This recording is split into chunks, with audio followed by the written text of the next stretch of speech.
Behind the towering stone walls and grand halls of medieval castles lie secrets darker than the deepest dungeon. These ancient fortresses were not just homes to kings and queens, they were labyrinths of hidden horrors, built to conceal unspeakable acts. Picture this, a forgotten corridor, its air thick with dust and dread, leading to a door no one was meant to find. Behind it, a chamber where whispers of the past still echo with the cries of the doomed. Today, we pull back the veil on 30 of these cursed spaces, rooms designed not for glory but for terror. From oubliettes where prisoners were left to rot in silence, to secret chapels where heretics prayed in fear of the stake. Each one tells a story of cruelty, desperation, or forbidden knowledge buried by time. Why were these chambers built? Who suffered within them? And what dark purposes did they serve that history tried to erase? The answers lie ahead, hidden in the shadows of castles across Europe. Stay with us, because by the end of this journey, you'll never look at these ancient strongholds the same way again. The truth is waiting if you dare to uncover it. Now let's descend into one of the most chilling hidden chambers of them all, the Oubliette. Its very name comes from the French word oublier, meaning to forget, and that's exactly what happened to those unfortunate enough to be thrown inside. Picture a narrow, vertical pit barely wider than a man's shoulders, carved deep into the castle's foundations. No stairs, no ladder, just sheer stone walls slick with dampness. Once the trapdoor above slammed shut, the prisoner was left in total darkness, forgotten by the world above. The cruelty of the Oubliette wasn't just physical, it was psychological. Imagine the terror of being lowered into that abyss, knowing no one would hear your screams. No food, no water, just the slow agony of starvation or the crushing weight of isolation. Some pits were designed so prisoners couldn't even sit or lie down, forcing them to stand until their legs gave way. And if the fall didn't kill them, the rats or the rising groundwater often did. These dungeons weren't just for common criminals. Nobles used them to silence rivals, and kings disposed of traitors without the scandal of a public execution. One of the most infamous oubliettes can still be seen at Château de Loches in France, where the Duke of Milan was imprisoned for 8 years, his only company the scratches of previous victims on the walls. What makes the Oubliette so horrifying isn't just the death it delivered, but the deliberate erasure of a person's existence. No trial, no record, just a vanishing into the dark. And as we'll see, this was only the beginning of the horrors hidden behind castle walls. But not all hidden chambers were designed for torment, some were built to save lives. Let's step into the shadows of priest holes, secret rooms crafted to protect Catholic priests during England's brutal persecution under Queen Elizabeth I. These weren't just simple hideaways, they were feats of clever engineering, often tucked behind fireplaces, under staircases, or even inside hollowed-out walls. The goal, to make them invisible to the naked eye. Priest hunters would arrive unannounced, tearing apart homes in search of forbidden clergy. That's why the best hiding spots were designed to blend seamlessly into the architecture. False panels, sliding floorboards, even fake chimneys, builders left no trace of their handiwork. Some priest holes were so cramped, a grown man would have to crouch for hours, barely able to breathe. Yet these spaces saved countless lives. Survival inside was its own ordeal. Priests often went days without food or water, relying on hidden compartments for stale bread or wine. Ventilation was minimal and the air could turn foul. At Harvington Hall in Worcestershire, you can still see 7 of these ingenious hideouts, including one concealed beneath a staircase where a single loose step could betray the priest's presence. What's remarkable is how these tiny spaces became symbols of defiance. Every creak of a floorboard might mean discovery, every whisper a potential death sentence. Yet priests kept coming and builders kept risking their lives to hide them. The priest holes weren't just physical shelters, they were acts of quiet rebellion carved into the very bones of England's homes. And as we'll soon discover, medieval castles held even darker secrets than silent prayers in the walls. But while priest holes were about survival, some hidden chambers were built for something far more mysterious: wealth beyond imagination. Now we descend into the shadowy world of secret Templar Vaults, where whispers of lost treasures and forbidden relics still haunt medieval castles. The Knights Templar, that legendary order of warrior monks, didn't just amass power, they allegedly hid it.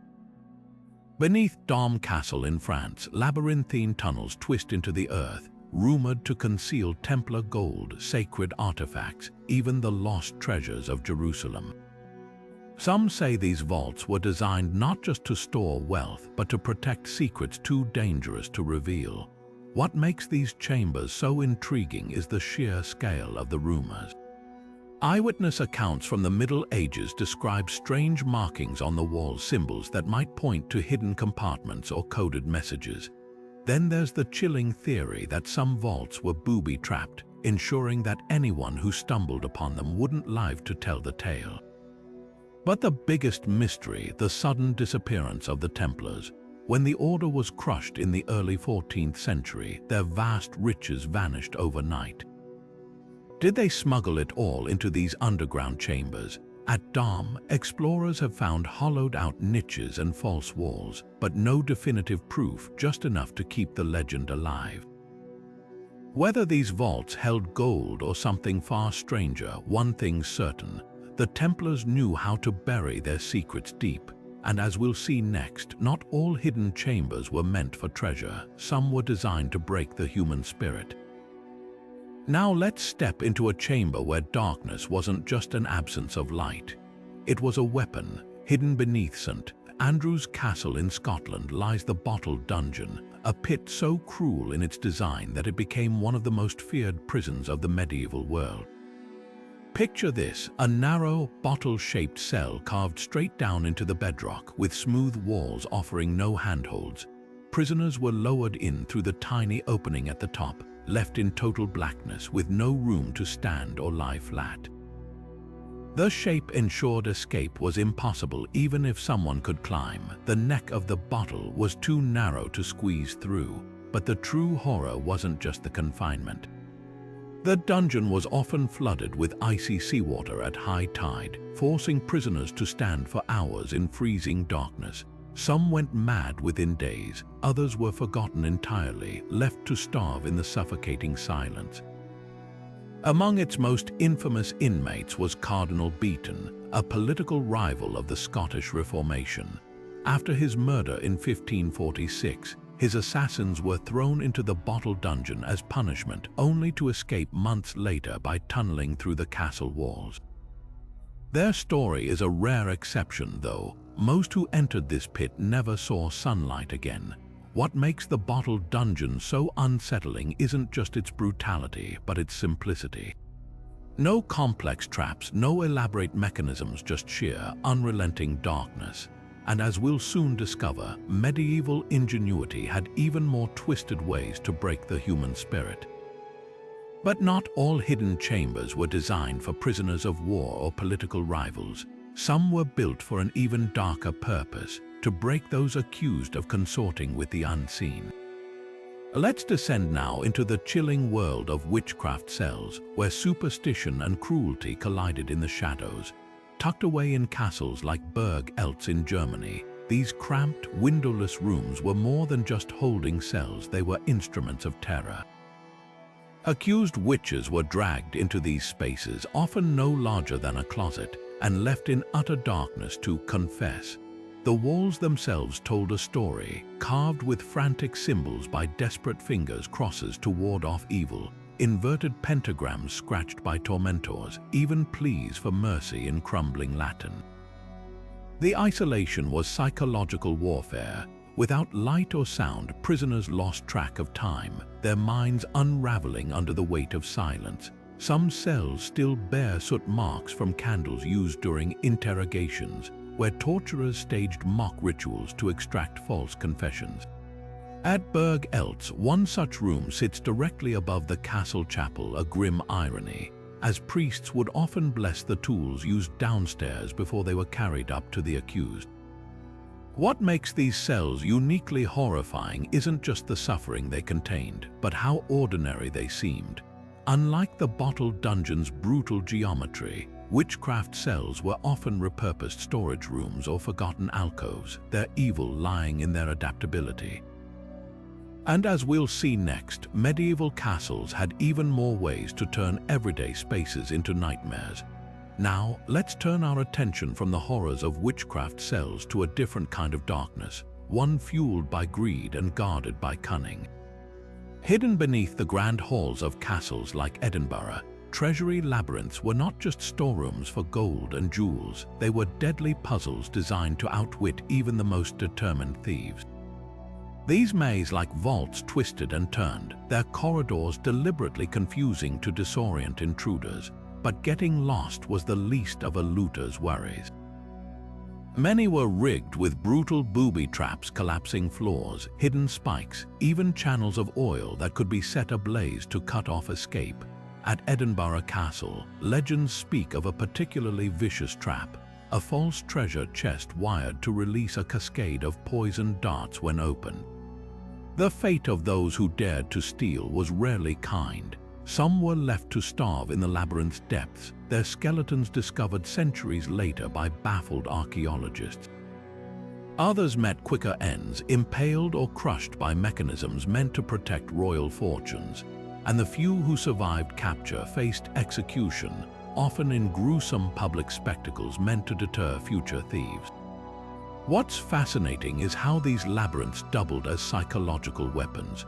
The mere rumor of their dangers was often enough to keep greedy hands at bay. After all, why risk a torturous death for gold you might never reach? But as we'll soon see, castles had even more secrets tucked away, some not meant to kill but to vanish without a trace. But when the walls closed in and enemies stormed the gates, castles held one last secret: escape tunnels, the lifelines of the desperate. These hidden passages weren't just crude holes in the ground. They were feats of medieval engineering, carved through rock and earth to give besieged nobles a ghostly exit. Take Hohensalzburg Fortress in Austria, perched high on a mountain. Its escape tunnel, known as the Reiszug, was a near-vertical chute disguised as a goods lift. When attackers breached the outer walls, defenders could vanish down this shaft, emerging halfway down the cliff to flee into the forests below. The tunnel's entrance was hidden behind a movable wall in the chapel, a touch of divine irony for those praying while their enemies stormed in vain. Then there's the tale of Corfe Castle in England, where a young royalist girl smuggled the castle's jewels through a sewer tunnel during the English Civil War. As parliamentarians looted above, she waded through filth, clutching the treasure in her skirts, and slipped past the siege lines under cover of night. But escape tunnels weren't just for the noble-born.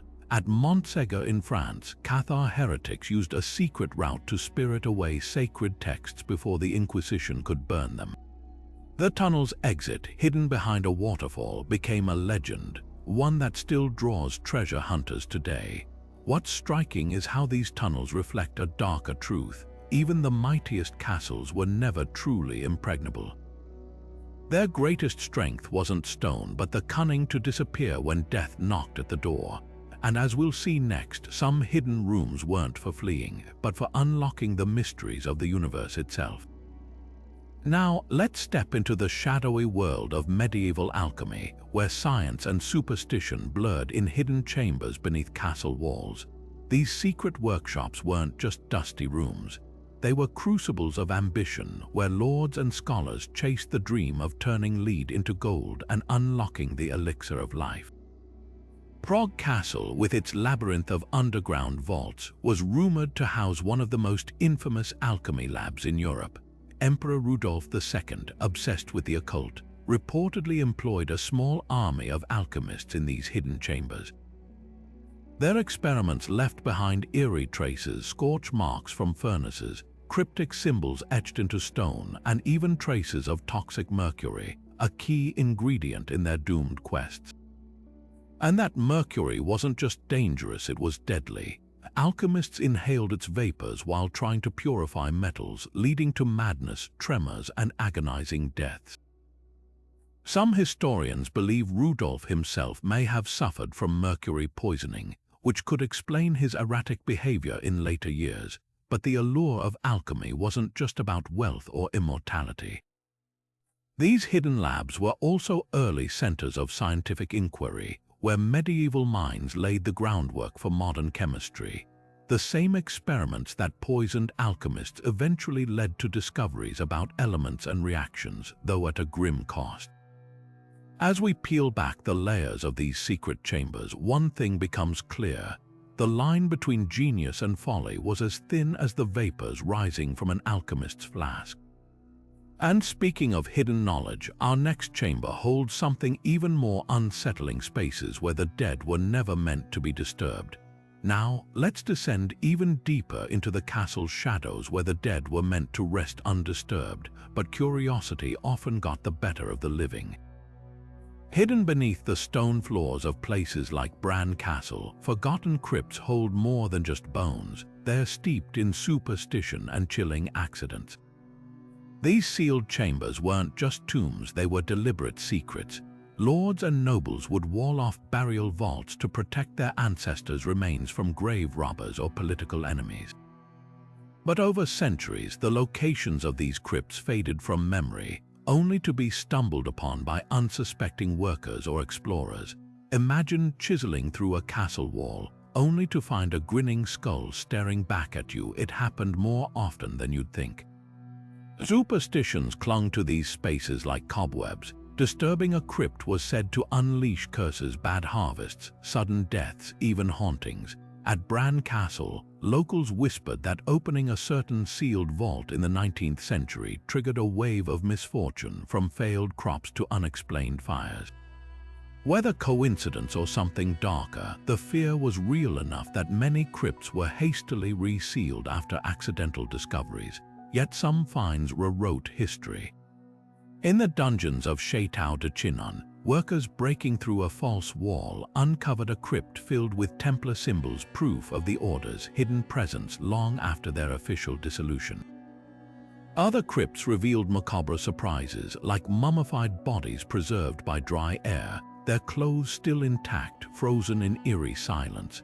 These chambers remind us that castles weren't just for the living, they safeguarded the dead too. And sometimes the dead had secrets they weren't ready to give up. But if you think crypts are the end of our journey through hidden spaces, wait until you hear about the next chamber, where whispers behind the walls weren't from the dead, but the very much alive and listening. But let's shift our focus from the dead to the living, and the secrets they desperately tried to uncover. Hidden within the very walls of castles like Hampton Court Palace, spy nooks turned ordinary rooms into webs of deception. These weren't just architectural quirks, they were weapons in the silent wars of power and betrayal.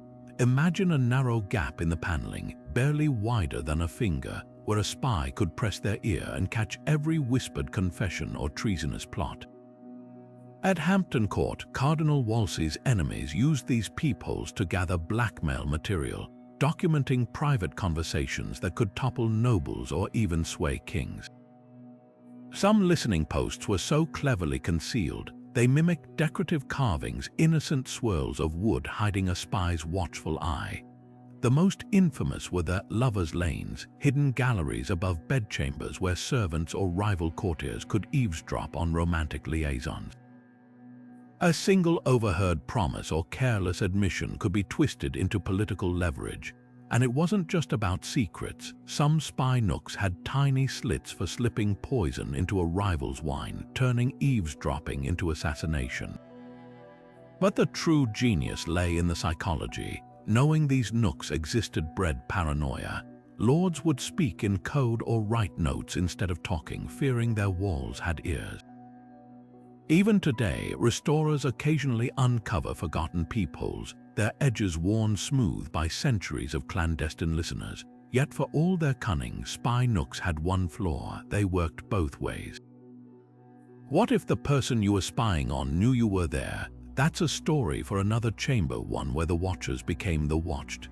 Now, let's step into the shadows of a different kind of horror, one where pain was not just inflicted but meticulously calculated. Torture rooms were the dark heart of medieval justice, and Nuremberg Castle's chambers stand as some of the most chilling examples. These weren't just places of suffering, they were theaters of power where agony was scripted to serve the ambitions of kings and inquisitors. Take the Iron Maiden, for instance. That infamous spiked coffin wasn't just a tool of torment, it was a symbol. Its very design resembling a religious figure twisted piety into punishment. Victims were forced inside, the spikes carefully placed to avoid vital organs, prolonging their agony for hours or even days. But the true terror lay in its theatricality. Torture was often public, a spectacle meant to deter rebellion or heresy. At Nuremberg, confessions extracted here could sway entire trials, turning screams into political leverage.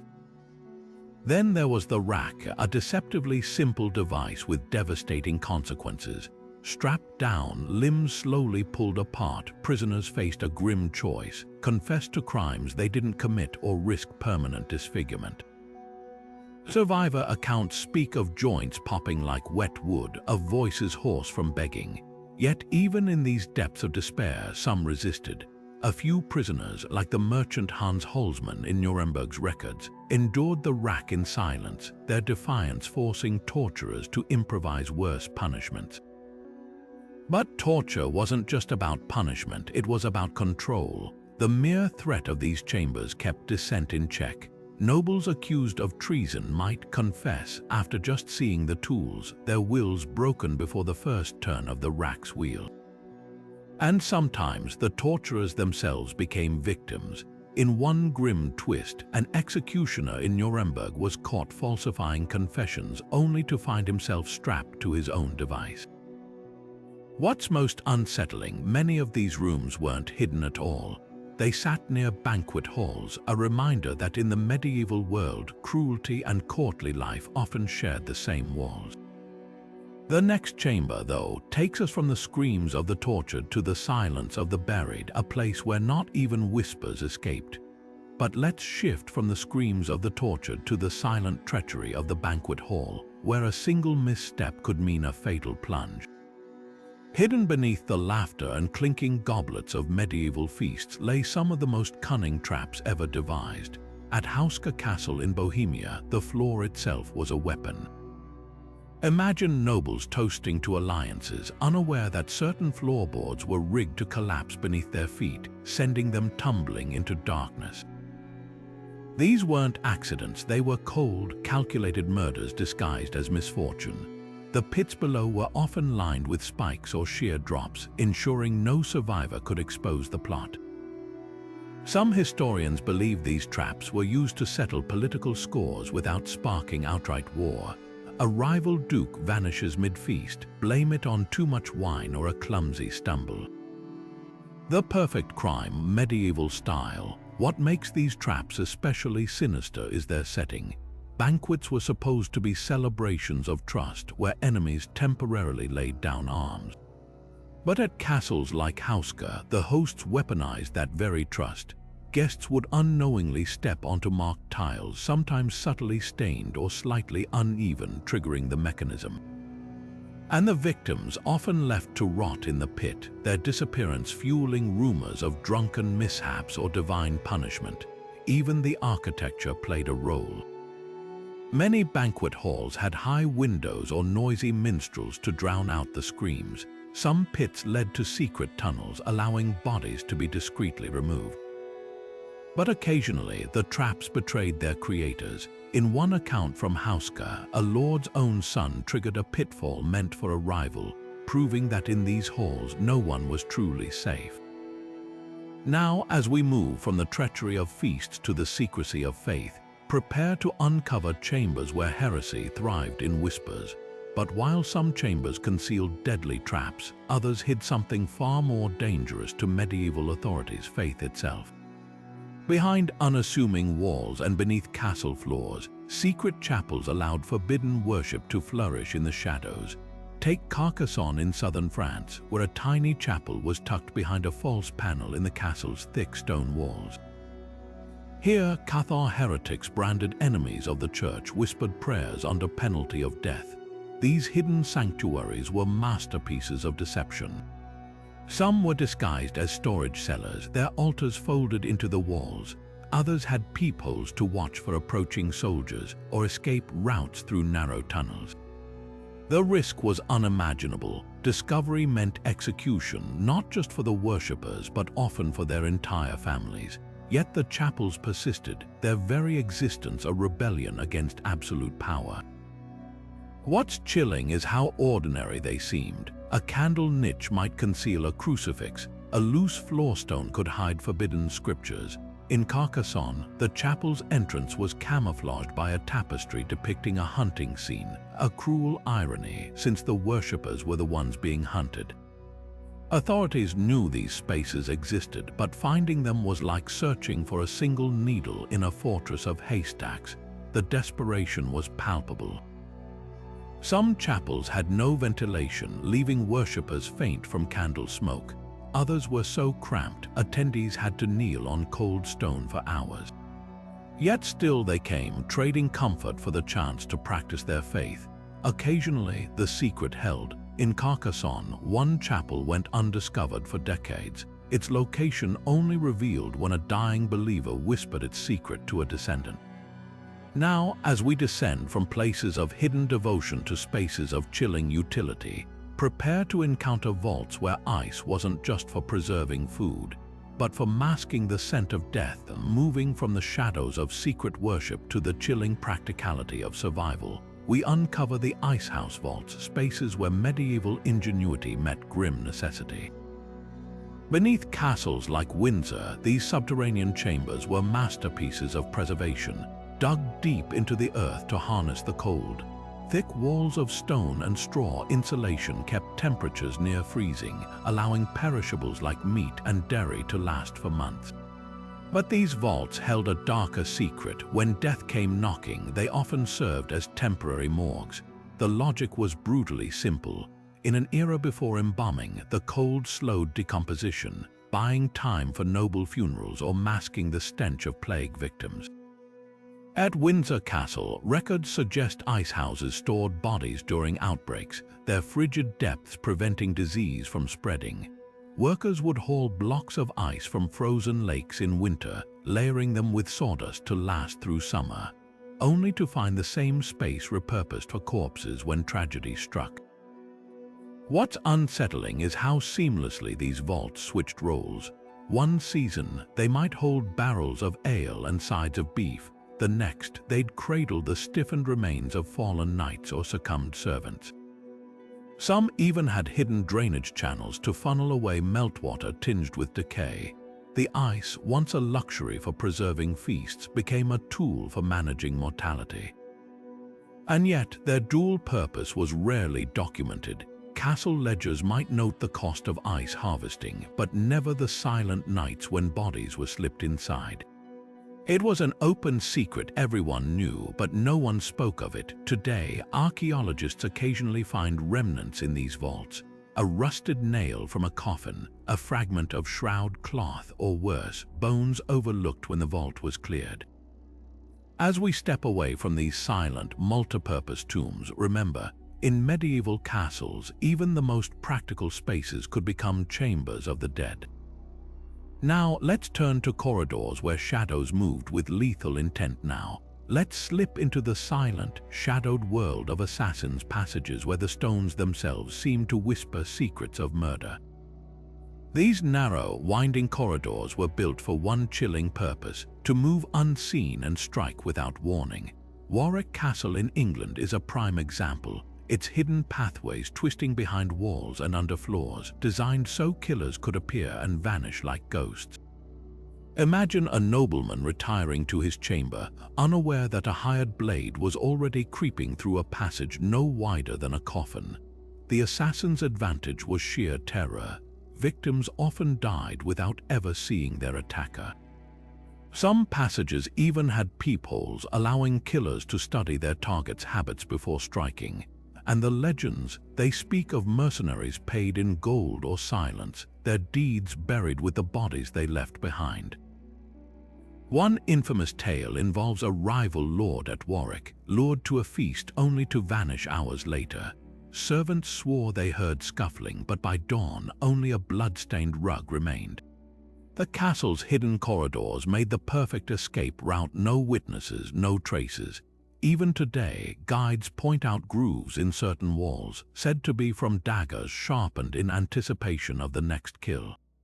What's most unsettling is how these passages blurred the line between defense and treachery.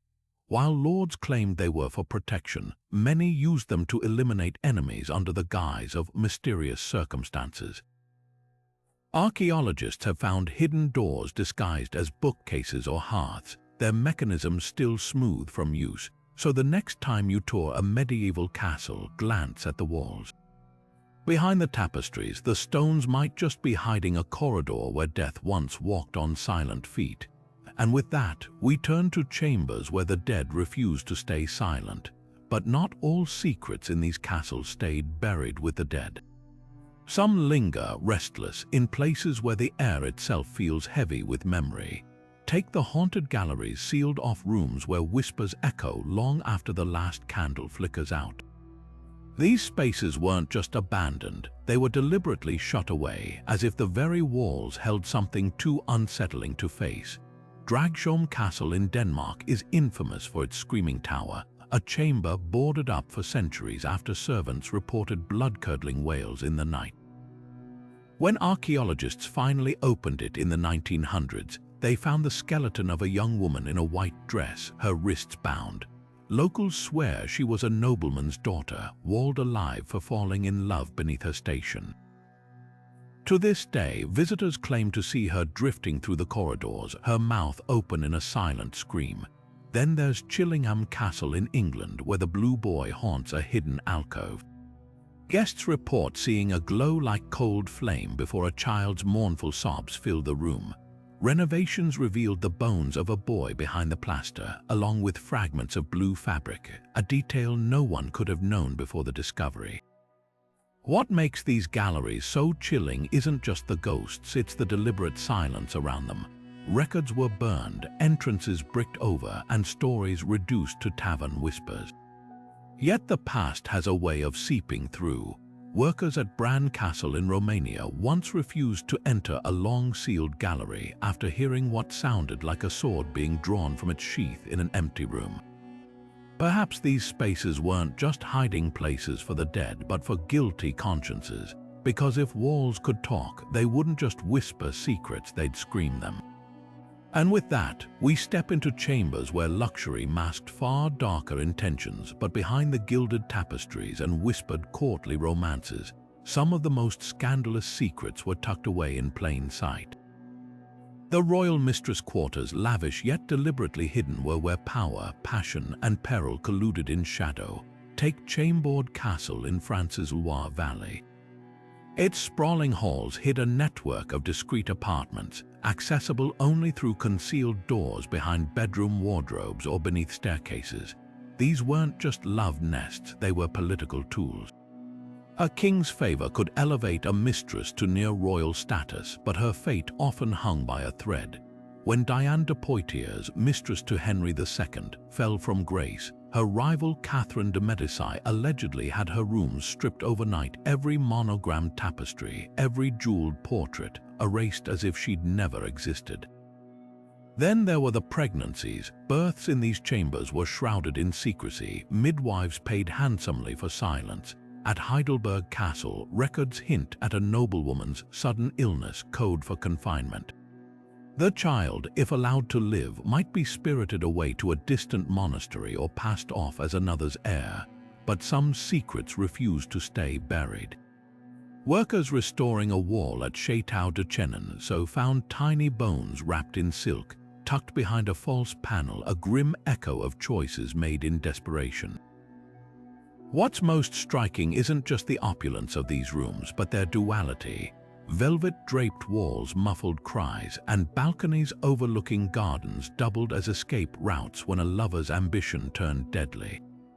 Because in the end, these chambers weren't just about pleasure. They were vaults of vulnerability where the price of intimacy was often paid in blood or silence. And speaking of silence, few things were as meticulously guarded as the next kind of hidden chamber, where the walls themselves grew weapons, but hidden pleasures weren't the only secrets cultivated behind castle walls. Some gardens were designed not for beauty but for death.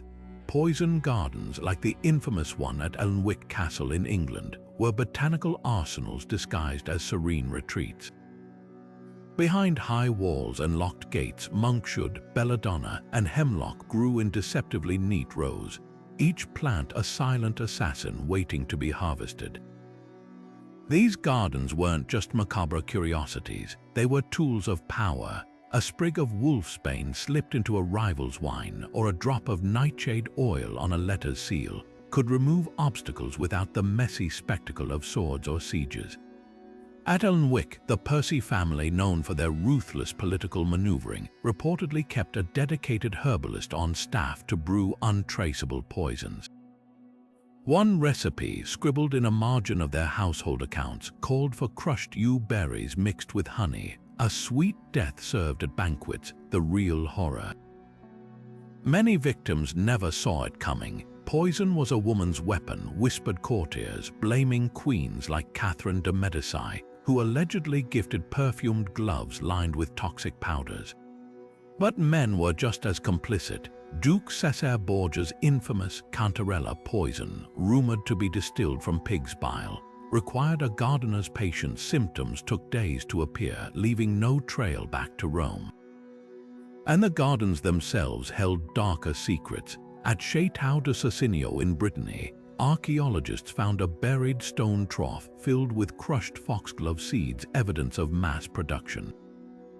But the most chilling detail, some castles planted these deadly blooms near kitchens or herb gardens, their lethality hiding in plain sight among parsley and thyme. Because in the Game of Thrones, sometimes the deadliest moves were the quietest. Yet for all their stealth, poison gardens weren't the only hidden spaces where life and death intertwined. Beneath the earth, another kind of chamber turned the natural world into a weapon, but while poison gardens worked in silence, other hidden chambers were built for the thunder of war. Deep beneath castles like Malbork in Poland, vast underground caverns served as siege storage, a lifeline when enemies surrounded the walls. These weren't just dusty cellars. They were meticulously organized fortresses within fortresses, stocked with enough grain, salted meat, and barrels of ale to feed hundreds for months. The true genius lay in their design. Malbork's labyrinth of storerooms carved into the bedrock kept supplies cool and dry, crucial for preserving food during drawn-out sieges. Some chambers even had hidden air vents to prevent mold, while others stored weapons like crossbow bolts by the thousands, stacked in neat rows like a deadly harvest. But survival wasn't just about quantity. Clever castle lords stockpiled non-perishable tricks too. At Crac des Chevaliers in Syria, archaeologists found chambers filled with beeswax-coated cheese wheels and honey, food that wouldn't spoil, no matter how long the siege dragged on. And in Dover Castle's tunnels, they discovered hoards of dried peas and lentils, which could be soaked and cooked even when fresh supplies ran out. The psychological edge was just as vital. When attackers saw smoke rising from castle chimneys months into a siege, proof the kitchens were still busy, it shattered their morale. Rumors spread that some castles, like Mont Saint-Michel, had secret underground springs, letting them outlast thirst as well as hunger. Yet the most chilling siege storerooms held darker supplies. At Kerak Castle in Jordan, defenders reportedly stockpiled vats of boiling oil and quicklime to pour through murder holes. And in the depths of Edinburgh Castle's vaults, they found not just food, but forged enemy banners ready to be raised as a cruel trick if the walls were breached. Because in medieval warfare, starvation was the deadliest weapon of all. And these hidden chambers turned castles into time bombs, ticking away until besiegers gave up or starved first. But while some rooms stored the means to endure, others held tools for a swifter, sharper end now. Let's step into the shadows of a profession that cast a long, dark stain on medieval society, the executioner. Hidden away in castles like the Tower of London, these men lived in isolated chambers, separate from the very people they served. Their lodgings weren't just rooms, they were prisons of reputation, tucked far from the bustling courtyards and grand halls. Executioners were both feared and despised, their work essential yet reviled. Even the tools of their trade, axes, ropes, and the dreaded Iron Maiden, were kept in these secluded spaces as if the castle itself wanted to forget their purpose. The tower's executioners' quarters, for instance, were tucked near Traitor's Gate, a grim reminder of the fate awaiting those who crossed the crown. But the true horror wasn't just the blood-stained tools, it was the social exile. Executioners couldn't dine with others, attend church services, or even live within the city walls. Their children were often barred from marrying into respectable families, their very names whispered like curses. Some records even show executioners being forced to wear distinctive clothing, branding them as outcasts in plain sight. Yet paradoxically, these men held a strange power. They knew the secrets of pain and death, and some lords relied on them not just for executions but for torture and interrogation. In places like Nuremberg Castle, executioners doubled as healers, their knowledge of anatomy making them unlikely surgeons. But no matter their skills, they could never escape the stigma. The tools left behind tell the darkest stories. In the tower's lodgings, archaeologists found notched blades, each groove marking a life taken. And in Danger's, a rusted set of manacles still hangs on the wall, a silent testament to the countless souls who passed through the executioner's hands. These rooms weren't just homes, they were monuments to a profession that society needed but refused to acknowledge. And while the castles crumble, the echoes of the executioner's axe still linger in the stones. But if you think isolation was the worst fate in these castles, wait until you hear about the chambers designed for those already condemned now. Let's turn our attention to a chamber where science and superstition blurred into something far more dangerous, the herbalist's hideaway. Deep within castles like Wartburg, tucked behind unassuming doors, these secret workshops were where potions were brewed, remedies concocted, and sometimes poisons slipped into royal cups. Herbalists operated in a shadowy world of half-truths and whispered knowledge. Their chambers were stocked with dried herbs, strange roots, and glass vials of liquids that shimmered ominously in candlelight. At Wartburg Castle, one such room was discovered hidden behind a false wall, its shelves still lined with jars labeled in faded ink, some marked for healing, others for far darker purposes. Love potions or philters were among the most sought-after concoctions. Made from everything from crushed pearls to mandrake root, these elixirs promised to bend hearts to the drinker's will. But they came with risks. Records from Berg Eltz tell of a noblewoman who accidentally poisoned her suitor with a philter brewed too strong, his heart giving out before he could utter a vow. Yet the line between medicine and murder was perilously thin. Herbalists often served dual roles, trusted healers by day, silent accomplices by night. In Prague Castle, a hidden ledger was found detailing payments for sleeping drafts that never woke their recipients. And in Chateau de Chinon, archaeologists uncovered a mortar and pestle stained with traces of belladonna, a deadly nightshade favored by assassins. The real danger, though, lay in experimentation. Without modern knowledge, herbalists sometimes became their own victims.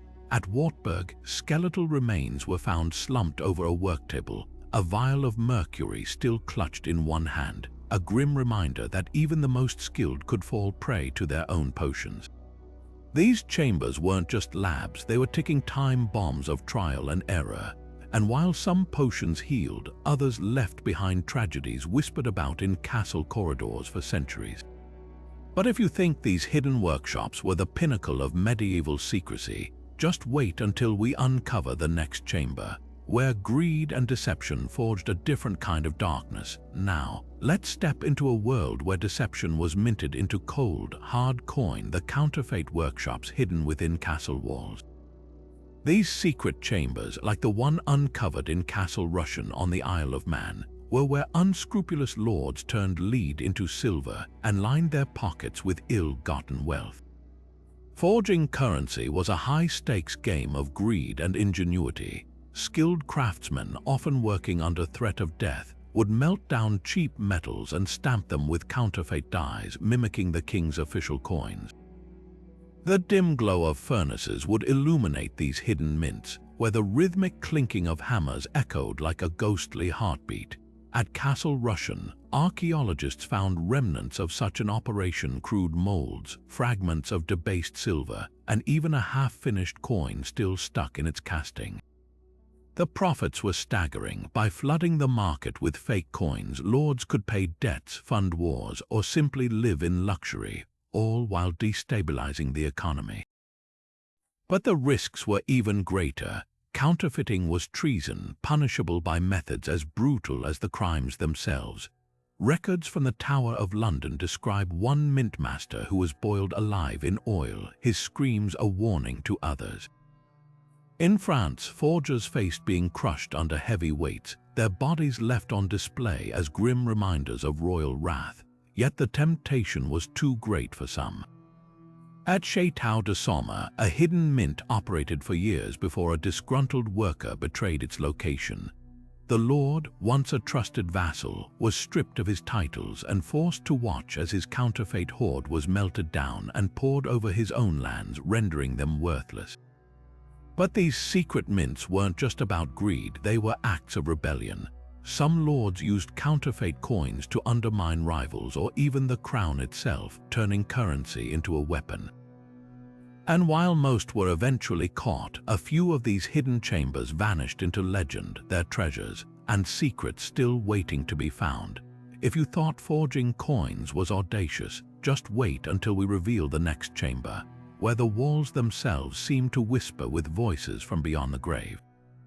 But now, let's turn our attention to something far more chilling: the ghostly prisoner cells, where the very stones seem to remember the suffering they witnessed.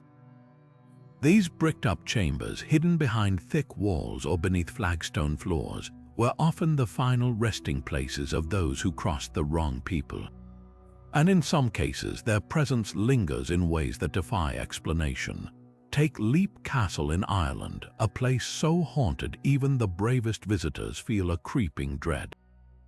Deep within its walls lies the infamous Bloody Chapel, where a hidden oubliette was discovered, a narrow pit filled with human bones. Locals whisper that the spirits of prisoners, left to starve or worse, still wail in the dead of night.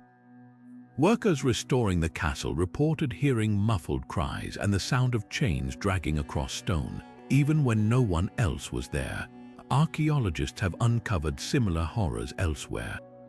At Château de Brissac in France, a sealed room revealed 3 skeletons, their wrists bound with rusted manacles. Forensic analysis showed they'd been walled alive, their fingernail scratches still visible on the mortar. And in Germany's Burg Frankenstein, a hidden cell was found with strange symbols carved into the walls, possibly the last desperate attempts of the condemned to ward off evil or curse their captors. What makes these chambers especially unsettling is how casually they were concealed. Some were tucked behind tapestries or disguised as wine cellars, their victims forgotten until centuries later. At Prajama Castle in Slovenia, a skeleton was found slumped in a secret alcove, a dagger still lodged between its ribs. Was it a political rival, a traitor? Or something darker? The castle's guides swear the air grows icy near that spot, as if the past refuses to stay buried. Whether you believe in ghosts or not, these cells force us to confront the brutality of medieval justice and the eerie possibility that some secrets refuse to stay hidden. And speaking of secrets, our next chamber holds a different kind of mystery, one written in forbidden ink and guarded by flames. Now, let's step into the shadows of knowledge and power, where forbidden ideas were hidden away in secret libraries guarded by fire and fear. These clandestine scriptoriums weren't just rooms for books. They were vaults of dangerous truths, often tucked behind false walls or beneath chapel floors. And few places embody this perilous pursuit of knowledge like Montségur Castle in France, a fortress that became the last refuge of the Cathars, a religious group branded as heretics. Here, hidden chambers held sacred Cathar texts, writings so controversial that the church ordered them destroyed. When the castle fell in 1244, legend says a handful of believers smuggled out their most treasured manuscripts, possibly even the mythical treasure of the Cathars, rumored to contain esoteric secrets.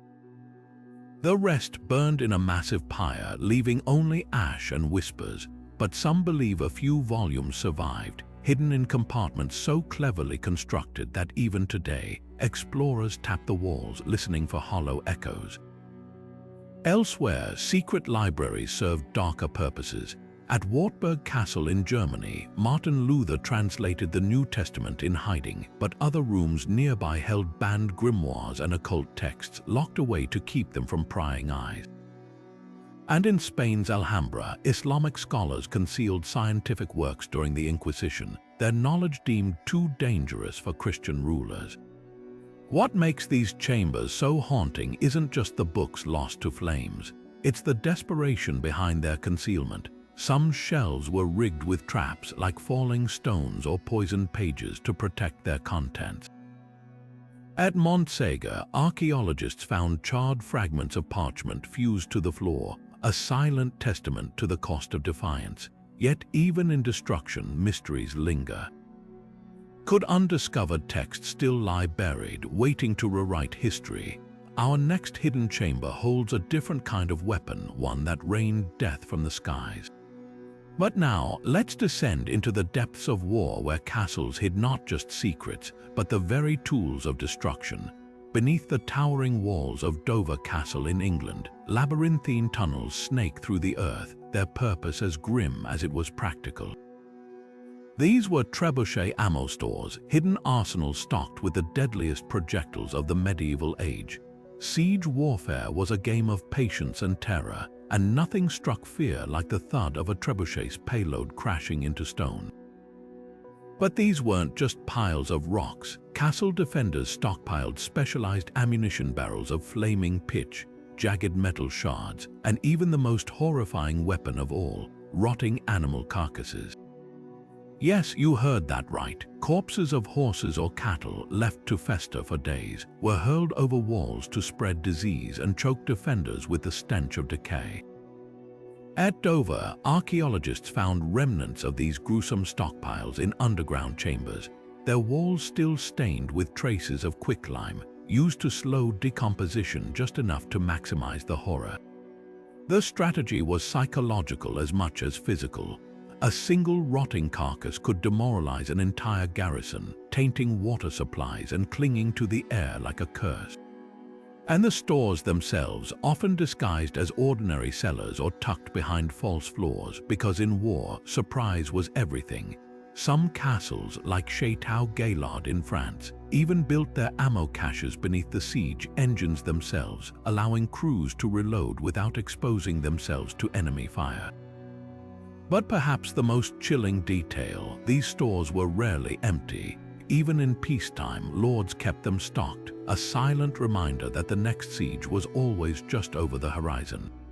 And as we'll soon see, some castles took that paranoia even further, with chambers designed not for war but for the dead to walk among the living.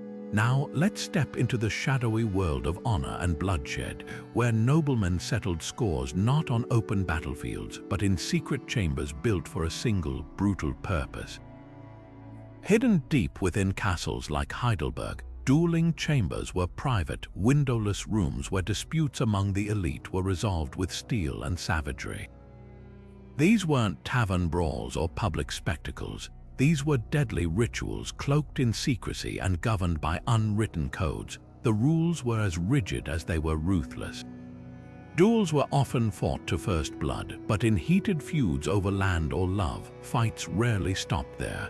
Combatants used rapiers or daggers, their blades glinting in the flicker of torchlight as they circled the cramped space. No witnesses were permitted beyond a single second for each man, sworn to secrecy under penalty of death, and the floors often sloped slightly toward a central drain, a grim design feature for easy cleanup. Heidelberg Castle's dueling chamber still bears the scars of these clashes, gouges in the stone walls from mist strikes, and dark stains in the mortar that hint at far grimmer spills. Some duels ended with a handshake and a bandaged wound. Others left bodies discreetly carried out through hidden passages, their deaths quietly attributed to sudden illness. But perhaps the most chilling detail, many of these chambers doubled as lavish banquet halls by day, their blood-stained floors hidden beneath rushes and tapestries when guests arrived. For the nobility, honor was worth dying for, but as we'll soon discover, some castles held secrets far darker than duels, where the dead weren't just buried but deliberately forgotten. But let's turn now to a different kind of horror, one born not of violence but of fear and isolation. Deep within castles like Bodiam, hidden away from grand halls and bustling courtyards, lay the lepers' quarters. These were not dungeons, yet they served as prisons all the same. Segregated behind thick stone walls, those afflicted with leprosy were forced into a life of living entombment, shunned by society long before death claimed them. The stigma surrounding leprosy in medieval times was so severe that even the heir was believed to carry the disease. Castles built separate chambers, often with their own entrances and narrow slits for passing food, never hands. Bodiam Castle's Leper's Squint, a small window in the chapel wall, allowed the afflicted to glimpse mass without risking contamination, but this was no act of mercy. It was a cruel reminder of the world they could see but never rejoin. Life in these quarters was a slow erosion of humanity. Families rarely visited, and servants left meals at a distance, fleeing at the sound of a cough. Some accounts describe lepers wearing bells to warn others of their approach, their very presence treated like a curse, and when death finally came, their bodies were buried in unconsecrated ground, as if the disease had stolen not just their flesh but their souls. What makes these chambers especially haunting is their deliberate design. Unlike dungeons meant to punish, lepers' quarters were built with a chilling resignation, a permanent solution to an unspeakable fear. Yet even in their isolation, some left behind carvings on the walls, prayers, names, or simple marks to prove they had existed at all. As we move forward, prepare to uncover spaces where the dead were not just buried but weaponized, where superstition turned bones into tools of terror. Now let's step into the shadows of a different kind of confinement, one not meant for humans but for creatures of the sky. Beneath the grandeur of castles like Stirling, hidden beneath layers of stone, lay the falconry dungeons. These windowless basements were far from the open air these majestic birds were born to rule. Instead, they became prisons of patience and pain, where the art of falconry took a dark turn. Training birds of prey was no gentle craft in medieval times. Falcons and hawks were symbols of power, yes, but their mastery came at a cost. To break their wild spirits, trainers used methods that would make even the hardiest squire flinch. Birds were kept in darkness for days, deprived of sleep, their heads covered with leather hoods until they learned to associate food only with their handler's touch. Some accounts describe birds tied to perches so tightly they couldn't spread their wings, their defiance worn down by exhaustion and hunger. Stirling Castle's falconry dungeons were among the most notorious.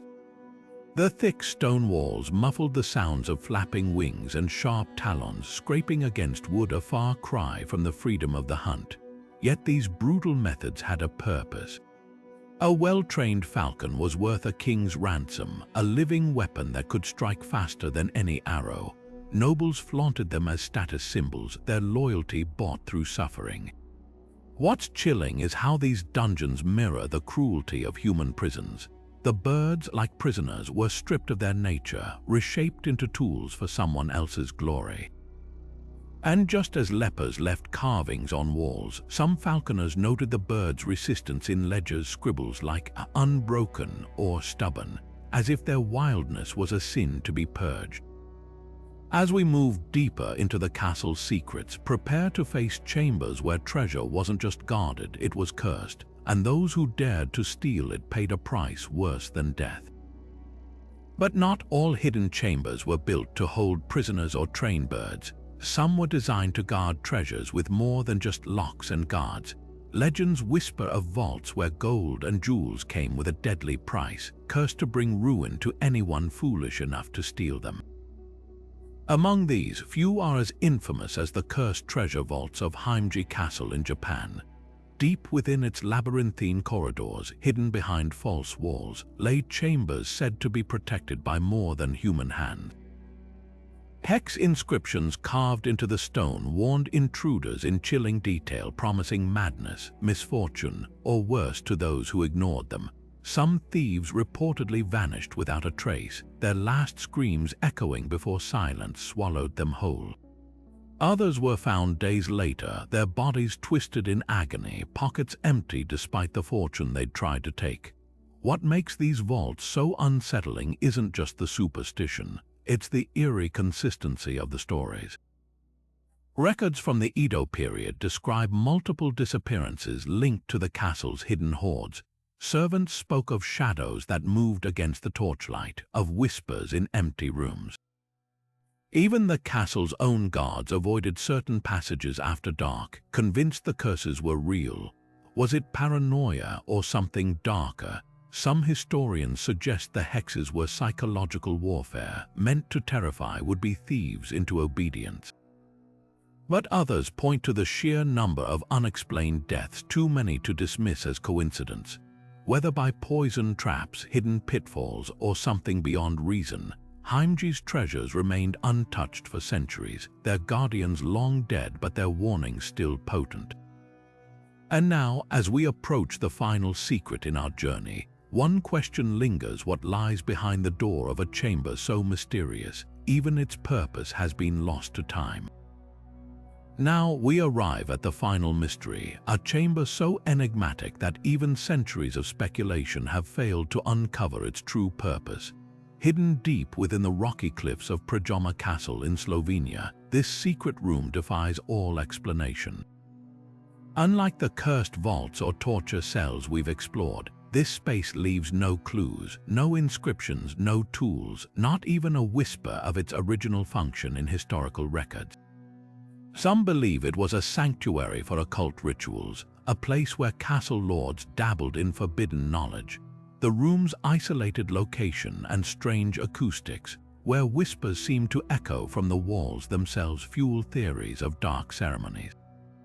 Others argue it could have housed lost technologies, perhaps an early experiment in alchemy or even a primitive form of energy storage, given the unusual metallic residues found on the stone floor. Then there are the more chilling theories. Local legends speak of a nobleman who sealed himself inside, conducting experiments that drove him mad. Servants reported hearing unnatural sounds, scratches, humming, even laughter, from behind the locked door long after his death. Was it a prison for something inhuman, a gateway to another realm? The truth may never be known, as the room's original entrance was deliberately collapsed, burying its secrets forever. What makes this chamber unique isn't just its mystery, but the deliberate effort to erase it from history.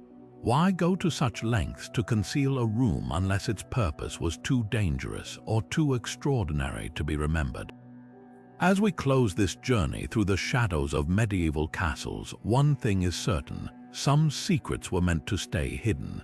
If these chilling tales have gripped your curiosity, don't forget to like and subscribe for more deep dives into history's darkest corners.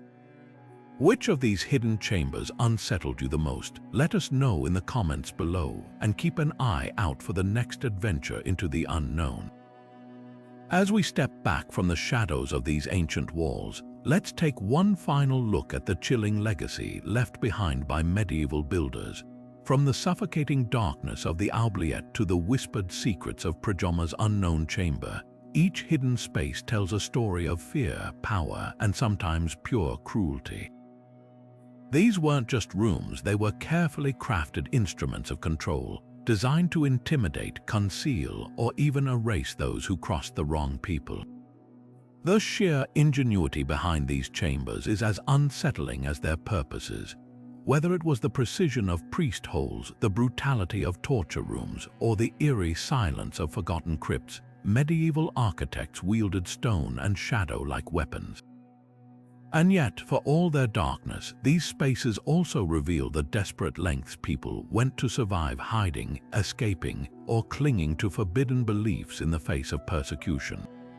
So now we turn to you. Which of these 30 hidden chambers sent a shiver down your spine? Was it the cursed vaults of Heimji Castle, where thieves supposedly vanished without a trace? Or perhaps the screaming galleries of Dragshome, where ghostly echoes still linger? Drop your thoughts in the comments below. We're as curious as you are. If uncovering these dark secrets has left you hungry for more, don't forget to hit that like button and subscribe. History's shadows are deep, and we've only scratched the surface. Until next time, keep questioning, keep exploring, and remember, some doors are best left unopened.